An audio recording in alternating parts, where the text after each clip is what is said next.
नमो शेतकरी महासन्मान निधी योजना. तर हो शेतकरी मित्रांनो, केंद्र सरकारने ज्याप्रमाणे पीएम किसान सन्मान निधी योजना सुरू केलेली होती, त्याच धर्तीवर महाराष्ट्र राज्याने सुद्धा नमो शेतकरी महासन्मान निधी योजना सुरू केलेली आहे. ज्यामध्ये पीएम किसान योजनेप्रमाणेच 4 महिन्याच्या अंतराळाने म्हणजे एका वर्षामध्ये 2-2 हजार रुपये 3 वेळेस असे 6,000 रुपये मिळतात मित्रांनो. परंतु यावेळेस नमो शेतकरी महासन्मान निधी योजनेच्या हप्त्याला खूप मोठ्या प्रमाणामध्ये उशीर झालेला आहे. एवढा उशीर झालेला आहे, की शेतकरी बांधवांमध्ये चर्चा आहे. स्वतः शेतकरी बांधव बोलत आहे, की ही योजना बंद झाली का? या योजनेचा हप्ता येणार का? या योजनेचा हप्ता येणार नाही का? किंवा सोशल मीडियामध्ये वेगवेगळे व्हिडिओ, वेगवेगळी माहिती येत असल्यामुळे नमो शेतकरी महासन्मान निधी योजनेचे 2 हप्ते एकत्र येणार का? या संदर्भात आपण या अगोदर सुद्धा माहिती घेतली, अपडेट घेतली, वेगवेगळे व्हिडिओ सुद्धा बनवले आणि पीएम किसान सन्मान निधी योजनेच्या 22व्या हप्त्यासोबतच नमो शेतकरी महासन्मान योजनेचा हप्ता मिळेल. सोबतच 1 मिळेल किंवा वेळप्रसंगी 2 हप्ते सुद्धा मिळू शकतात. या संदर्भात सुद्धा वेगवेगळी माहिती, वेगवेगळे व्हिडिओ आपण असो किंवा इतरांनी सुद्धा बनवले होते आणि त्याचं कारण सुद्धा तसं होतं. कारण की 22वा हप्ता शेतकरी बांधवांना मिळण्याच्या अगोदर नमो शेतकरी महासन्मान निधी योजनेसंदर्भात हालचाली होत्या. त्या हालचालींना तसा वेग सुद्धा आलेला होता.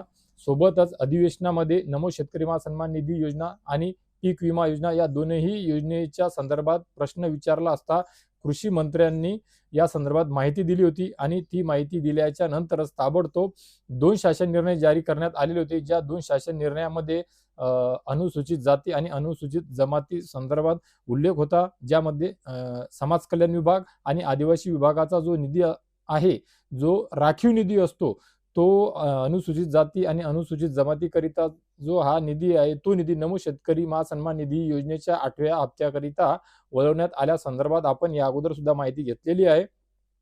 त्यामुळे आणि यामुळे फक्त आणि फक्त 2 गोष्टी क्लिअर कट झालेल्या आहेत, की नमो शेतकरी महासन्मान निधी योजना सध्या बंद झालेली नाही आहे आणि नमो शेतकरी महासन्मान निधी योजनेचा जो हप्ता आहे, तो सुद्धा मिळणार आहे. परंतु 2 हप्ते मिळण्याची कुठलीही शाश्वती सध्या नाही आहे, खात्रीशीर माहिती नाही आहे. कारण की ज्या अर्थी समाज कल्याण विभाग आणि आदिवासी विभागाचा जो राखीव निधी असतो, तो निधी वळवण्याचा प्रयत्न झालेला आहे. वळवण्यात येत असल्यासंदर्भात अपडेट येत आहे, माहिती मिळत आहे. याचा अर्थ निधी अपुरा पडत आहे, उशीर झाला. याचं सुद्धा मेन कारण हेच आहे, की निधी अपुरा पडत आहे. जर एवढा उशीर होत आहे, निधी अपुरा पडत आहे, याचा अर्थ 2 हप्ते एकासोबत वितरित केल्या जाणार नाहीत. या गोष्टीवर जवळ-जवळ शिक्कामोर्तब झाल्यात जमा आहे.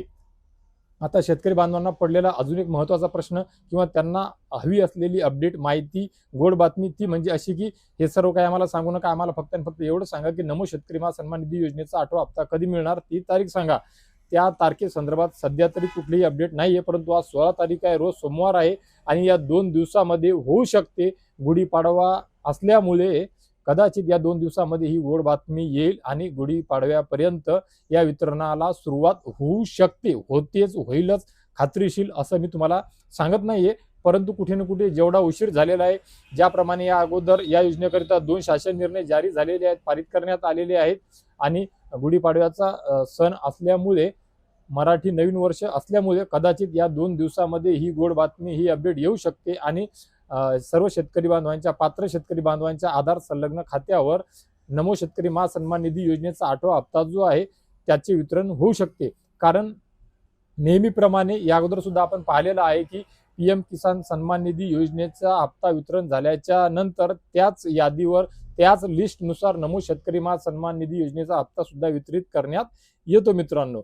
आता खऱ्या अर्थाने ही बातमी आनंदाची आहे की वाईट आहे, हे आम्हाला ठरवायचं आहे आणि अवघड आहे. कारण परिस्थिती तशी आहे. नमो शेतकरी महासन्मान निधी योजनेच्या हप्त्याला एवढा उशीर झालेला आहे, की दुसरा हप्ता देण्याची वेळ आलेली आहे. अशा परिस्थितीमध्ये असं असताना सुद्धा शेतकरी बांधवांना हा हप्ता मिळालेला नाहीये. याकरिता हा प्रश्न पडतो. ही बातमी आनंदाची आहे की वाईट बातमी आहे? दुसरी गोष्ट अशी, की ज्याप्रमाणे या अगोदर लाडकी बहीण योजनेकरिता वेगवेगळ्या भागाचा निधी, विभागाचा निधी वळवण्यात येत होता, वळवण्यात आलेला होता. त्यानुसार आता परत एकदा या एका योजनेकरिता म्हणजे नमो शेतकरी महासन्मान निधी योजनेकरिता सुद्धा काही निधी वळवण्यात येत आहे. या संदर्भातली अपडेट माहिती येत आहे.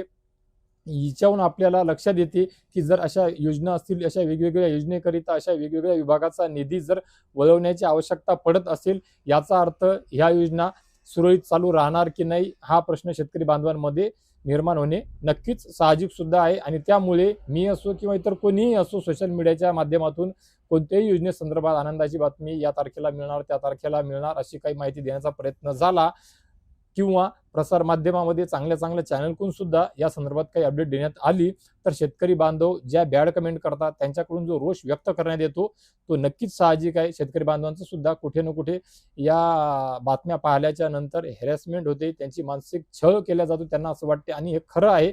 त्यामुळे त्यांच्या बॅड कमेंट त्यांच्या ज्या प्रतिक्रिया आहेत त्या अशा वेगळ्या रूपामध्ये उमटतात आणि त्या सर्वांना फेस कराव्या लागतात. ही गोष्ट तेवढीच खरी आहे मित्रांनो. त्यामुळे ही योजना बंद झालेली नाही, या योजनेचा हप्ता येणार आहे, ही आनंदाची बातमी, दिलासादायक बातमी असताना सुद्धा मी आपल्या सर्वांपर्यंत हाच विषय मांडत आहे की ही आनंदाची बातमी आहे की वाईट बातमी आहे. तर मित्र असो, बघूया अजून काय काय होते, आपल्याला काय काय पाहावयास मिळते, कोणते कोणते दिवस पाहावयास मिळतात आणि या 2 दिवसामध्ये खरोखरच आनंदाची बातमी मिळते का, एखादा परत शासन निर्णय निघतो का नमो शेतकरी सन्मान निधी योजनेकरिता आणि गुढीपाडव्याच्या अगोदर किंवा गुढीपाडव्यापर्यंत काय होणं आपल्या या नमो शेतकरी सन्मान निधी योजनेच्या हप्त्याचं वितरण या शेतकरी बांधवांना होते का, त्यांचं नवीन वर्ष थोडं काय होणं 2,000 रुपयाच्या मदतीनं गोड जाते का, या नवीन वर्षाची सुरुवात गोड होते का हे पाहण्यासारखं आहे की वेळ प्रसंगी हे नवीन वर्ष सुद्धा तसंच जाते आणि याच्या नंतर रामनवमीपर्यंत हा हप्ता मिळतो की त्याला किती मागे पुढे उशीर होतो. 2 शासन निर्णय निघालेले आहेत, निधी सुद्धा वळवण्यात येत आहे, हालचालींना वेग सुद्धा आहे, प्रश्नाची उत्तर सुद्धा कृषी मंत्र्यांकडून देण्यात आलेली आहे. याचा अर्थ या गोष्टीवर तर शिक्कामोर्तब झालेलं आहे की निधी सुद्धा उपलब्ध करण्यात येत आहे, योजना सुद्धा चालू आहे. परंतु बजेटनुसार अर्थसंकल्पानुसार काही योजनांचा निधी या बजेटमध्ये या आर्थिक वर्षाकरिता कमी करण्यात आलेला आहे. ही गोष्ट सुद्धा सर्व शेतकरी बांधवांनी लक्षात घ्यावयाची आहे. कारण निधी कमी झाला याचा अर्थ काही जे लाभार्थी आहेत, शेतकरी बांधव आहेत, नक्कीच ते वगळल्या जाऊ शकतात, ते वगळण्यात येऊ शकतात. कारण पीएम किसान योजनेमध्ये नवीन लाभार्थ्यांना लाभ मिळणार होता असं सांगण्यात येत होतं. परंतु जेव्हा पीएम किसान योजनेच्या 22व्या हप्त्याचं वितरण सुरू झालं तेव्हा सुद्धा खूप साऱ्या शेतकरी बांधवांना पीएम किसान सन्मान निधी योजनेचा हप्ता सर्व काही त्यांचं अपडेट बरोबर करेक्ट असताना सुद्धा मिळालेला नाहीये. काही बँकेच्या विशिष्ट बँकेच्या लाभार्थी जे आहेत ते शेतकरी बांधव जे पीएम किसान योजनेचा 22वा हप्ता आहे तो आज त्यांच्या खात्यावर पडण्याकरिता सुरुवात होणार आहे मित्रांनो. तर मित्रहो, जरी हा व्हिडिओ नमो शेतकरी सन्मान निधी योजनेचा असला तरी सुद्धा हरकत नाही. या व्हिडिओच्या खाली तुम्हाला कोणत्या जिल्ह्यातून कोणत्या तालुक्यातून आपण आहात आणि तुम्हाला खरोखर 22वा जो पीएम किसान सन्मान निधी योजनेचा हप्ता आहे तो आज पडायला सुरुवात झाली का किंवा आज सुद्धा मिळालेला नाहीये या कमेंट बॉक्समध्ये नक्कीच कळवा मित्रांनो, जेणेकरून त्यावर सुद्धा आपल्याला काही अपडेट घेता येईल, व्हिडिओ बनवता येईल आणि ज्या ज्या शेतकरी बांधवांना पीएम किसान सन्मान निधी योजनेचा 22वा हप्ता मिळालेला नाहीये याकरिता सुद्धा आपल्याला काहीतरी हालचाली पाठपुरावा फॉलोअप आपल्याला घेण्याकरिता मदत होईल मित्रांनो. तर मित्र, या व्हिडिओच्या माध्यमातून तुर्तास एवढी आशा करतो या व्हिडिओच्या माध्यमातून नमो शेतकरी सन्मान निधी योजना आणि थोड्या प्रमाणामध्ये काय हो ना पीएम किसान सन्मान निधी योजनेसंदर्भात जी माहिती आपल्या सर्व शेतकरी बांधवांपर्यंत मी पोहोचवण्याचा प्रयत्न केलेला आहे ती नक्कीच आपल्या सर्व शेतकरी बांधवांकरिता उपयोगी ठरेल मित्रांनो. तर मित्र, या व्हिडिओमध्ये तुर्तास एवढीच. भेटूया एका नवीन व्हिडिओच्या माध्यमातून तुमच्या आमच्या नवीन उपयोगी माहितीसह आणि अजून एका गोड बातमीसह. तर मित्र, अशीच माहिती वेळोवेळी विश्वासार्ह माहिती सर्वात अगोदर आपला सर्व शेतकरी बांधवांपर्यंत मी पोहोचवू शकेल याकरिता नक्कीच माझ्या चॅनलला सबस्क्राईब करून घ्या, पेजला फॉलो करून घ्या, बेल आयकॉनचे बटन दाबून घ्या आणि या व्हिडिओला लाईक आणि सोबतच महाराष्ट्र राज्यातील तमाम शेतकरी बांधवांपर्यंत शेअर करा, जेणेकरून ही माहिती त्यांच्यापर्यंत पोहोचेल. त्यांच्या काही अडीअडचणी असतील, काही प्रश्न असतील तर या व्हिडिओच्या माध्यमातून या व्हिडिओच्या खाली कमेंट बॉक्समध्ये ते विचारतील आणि आपण सर्व त्यावर चर्चा करू आणि सर्व त्या प्रश्नांची उत्तरं शोधण्याचा, घेण्याचा आणि सोडवण्याचा सुद्धा प्रयत्न करूया मित्रांनो. तोपर्यंत धन्यवाद मित्र.